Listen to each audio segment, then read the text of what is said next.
Hello, my name is Stanley Ugabwe and welcome to today's commentary on what is happening in the Nigerian political terrain. Now, I have seen extremism and I have seen bigotry, but what came out from Edo State in the past few days is beyond my comprehension.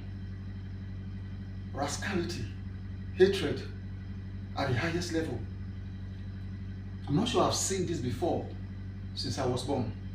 I mean, people can, in secret, say anything, but publicly admitting hatred for someone who had not perhaps done anything against you is something that I have never seen before. Now, it started with the Edo State governor who did what people could term a threat to Peter Obi, warning him not to come to Edo State. If not, his security is not guaranteed. Some of us were trying to wrap our heads around that, when even the bigger rascality still emanated from the same place. The APC chairman of Edo State chapter came out publicly to say that Peter Obi is hated in Edo State, that they hate him so much. He did not just say they, he said including him, that the level of hatred they have for him is so much. And on that note, he's supporting the governor on what he said. And I've been trying to understand what is going on. Like, this is someone's father. You came out publicly to say that you hate Peter Obi, that in Edo State, they have so much hatred for Peter Obi. And I asked myself, is this all about politics? Or there is something more to all of this drama? Because I cannot understand how a man of that nature can publicly admit hatred for another man. Why? And then sometimes I ask myself if this is what is obtainable in other parts of the world, because the level of rascality here in Nigeria is becoming unbecoming, that a man of that nature can publicly make such remarks, and even the police will pretend as if they did not hear. And now, one of the things I want to draw attention to is that we are first humans before we are anything else. We are first humans before we are first anything else. So I am struggling to understand where or what has happened to humanity, that we are allowing bigotry, extremism, and now deep hatred to take over our body, soul, and spirit. That a man of that nature could make such a remark. What is the issue exactly?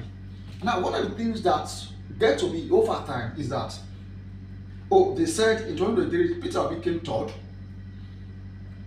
but since that time till now, anybody that wants to make wave on social media or in the public domain just mention Peter Obi. Every one of them, they can't make statements, they can't give speech, they can't sit, they can't gather without mentioning Peter Obi. You said this man is not relevant. Even the commissioner have come out to say that Peter Obi is not their problem.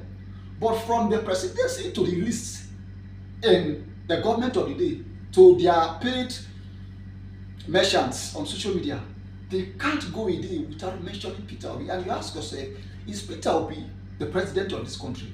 Or is he only the one in the opposition? But we have the lives of others, the Atiku, the Kwankwaso, and a host of them. But they don't mention them. Everyone mentions Peter Obi morning, afternoon, night. And I'm asking myself, why is it so? But that is that. The thrust of this video is basically me wondering why a man could publicly admit hatred for another man.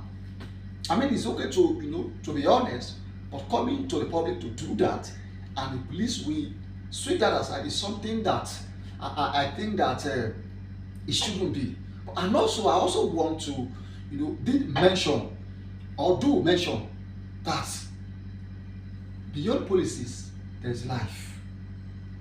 And Nigerian politicians, whether in APC, PDP, ADC, Labour Party, whatever party you belong, they need to do better. We are brothers and sisters. We are people of one nation. This is our country. Now, if we are going to allow hatred, bigotry, and extremism to take over our heart and burn it down, it means that all is not well. All is not well. And I also want to think that the Edo State governor, the state chapter chairman, and of course all of those that are allowing bigotry to overrule their mind, body, soul, and spirit will do better. With this, I leave you, and I hope that we will have a rethink and do better in Nigeria. Thank you.